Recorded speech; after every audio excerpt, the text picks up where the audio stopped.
एक जिंदा सांप राजा की लड़की के पेट में रहता था। सांप ने राजा की लड़की को अपने वश में किया हुआ था। जब रात होती तो वो कुछ देर के लिए राजकुमारी के मुख से बाहर निकलकर जंगल की तरफ चला जाता और सुबह होने से पहले ही वो फिर से उसके अंदर चला जाता। राजकुमारी इस बात से बिल्कुल अनजान थी कि उसके अंदर एक सांप ने डेरा डाला हुआ है। अनजाने में वो पूरी तरह से उस नाग के वश में थी। राजमहल में किसी को भी इस बात की भनक तक नहीं थी कि राजकुमारी के अंदर एक 7 फुट का सांप रहता है। सभी यही समझते कि पता नहीं राजकुमारी को क्या बीमारी लग गई जिसके कारण वो हमेशा अचेत रहती है। बड़े से बड़े वैद्य और हकीम भी इस बात का पता नहीं लगा पाए। लखन जब राजमहल के अंदर गया तो उसने देखा कि वहां पर बहुत सारे वैद्य और हकीम राजकुमारी को ठीक करने के लिए लगे हुए हैं। एक कोने में खड़े होकर चुपचाप लखन ये सारा माजरा देखने लगा। जब शाम का समय हुआ तो सभी हकीम और वैद्य धीरे धीरे करके वहां से चले गए। तब लखन राजा के मंत्री के पास गया और बोला, मंत्री महोदय, सभी अपना प्रयास कर चुके हैं, अब एक मौका मुझे भी दिया जाए।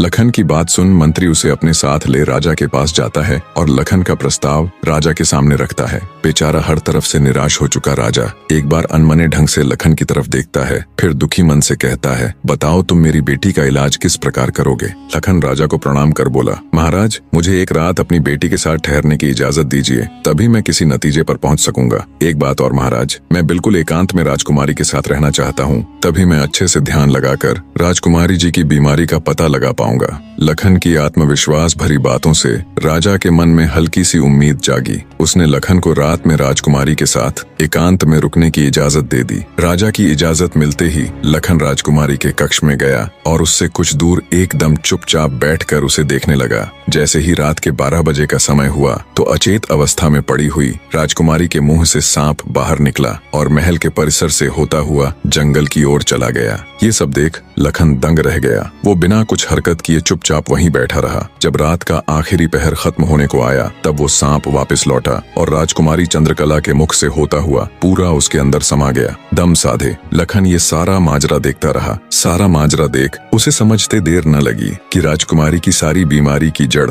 ये सांप ही है। सुबह हुई तो राजा चंद्रसेन डर और बेसब्री के मिश्रित भावों के साथ लंबे लंबे कदम रखता हुआ अपने मंत्री के साथ राजकुमारी के कमरे में आया और बेसब्री से उसने लखन से पूछा, बताओ लड़के, तुम किस नतीजे पर पहुंचे? क्या मेरी बेटी ठीक हो जाएगी? लखन बोला, महाराज, मुझे राजकुमारी की बीमारी का पता चल गया है और ईश्वर ने चाहा तो वो जरूर ठीक हो जाएगी। आप मुझे एक रात का समय और दीजिए और मेरे लिए एक तलवार, एक मिट्टी से भरी हुई बड़ी सी बाल्टी का इंतजाम कर दीजिए। लखन की बात सुन राजा को बहुत सुकून मिला। उसने मंत्री को लखन के द्वारा मांगा गया सारा सामान उसे देने का निर्देश दिया। अब सभी को इंतजार था तो बस रात का।